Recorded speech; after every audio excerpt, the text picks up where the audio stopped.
राज्यस्तरीय शिवछत्रपती पुरस्काराने अश्विनी रायते व देवकाबाई भवर सन्मानित। मालेगाव तालुक्यातील 2 कर्तृत्ववान महिलांनी आपल्या जिद्द, संघर्ष आणि सामाजिक कार्याच्या जोरावर राज्यस्तरीय शिवछत्रपती पुरस्कार 2026 पटकावला आहे।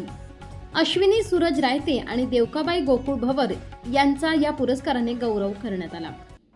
अश्विनी किशोर गरुड रायते यांचा जन्म 9 ऑक्टोबर 1999 रोजी झाला।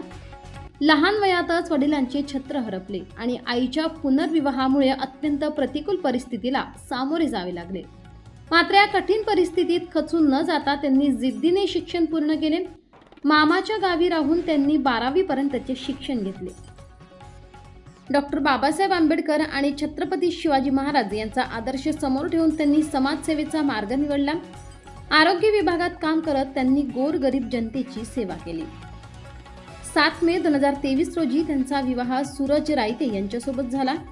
पत्रकारितेची आवड असल्याने त्या विविध माध्यमांमध्ये सक्रिय आहेत। सध्या त्या S9 TV न्यूज सोबत काम करत असून नाशिक जिल्ह्यातील महिला अध्यक्ष म्हणूनही जबाबदारी सांभाळत आहेत। त्यांच्या सामाजिक कार्यामुळे त्यांनी लोकांच्या मनावर अधिराज्य गाजवले आहे। दरम्यान खलाने येथील देवकाबाई गोकुळ भवर यांनाही आदर्श महिला सरपंच म्हणून राज्यस्तरीय शिवछत्रपती पुरस्काराने सन्मानित करण्यात आले।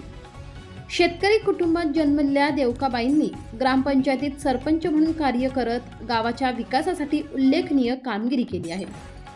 त्यांच्या नेतृत्वाखाली गावात विविध विकास कामे राबवण्यात आली असून आजही त्या शेतीशी नाळ जोडून साधेपणाने जीवन जगत आहेत। या दोन्ही महिलांच्या यशाबद्दल मालेगाव तालुक्यात शुभेच्छांचा वर्षाव होत आहे। S9 TV न्यूज परिवाराकडून अश्विनी रायते आणि देवकाबाई भवर यांना पुढील वाटचालीसाठी हार्दिक शुभेच्छा। S9 TV न्यूजसाठी गणेश शिंदे, मालेगाव। आपल्या चॅनलला नक्की सबस्क्राइब करा, बेल आयकॉन दाबायला विसरू नका।